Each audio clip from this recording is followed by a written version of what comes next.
So hello nga pala guys, for this video nga pala ay gagawa tayong challenge. So ito palang challenge. Tignan yung mga fruits ko, di ba papangit lang? O yan. Yan o, di ba papangit yan guys? Gagawin natin yung magagandang fruits.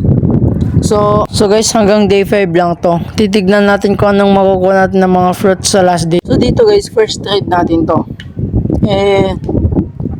Love for magma and dark ata. Ayan, tinanggal ko dyan yung sound. Win ba or lose? First trade, win or lose? Comment nyo guys.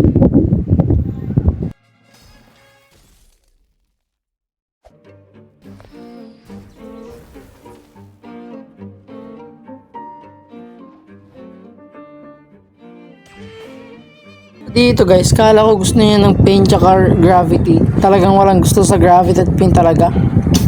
So napag-isipan na lang namin na spider for phoenix kasi wala pa akong phoenix din tsaka better value. Di ko alam kung win or lose kasi pagkakalam ko lang kapag mas malaki mas maganda. Comment nyo na lang guys.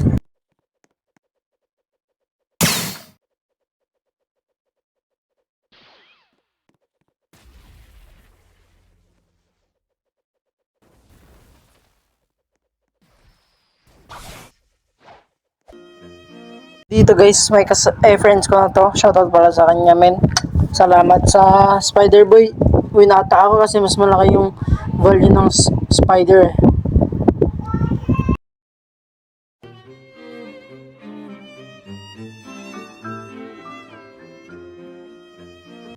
So for trade nga pala guys, itong Phoenix Sound for control fruit. Kaya win or lose ba guys? Comment nyo na lang.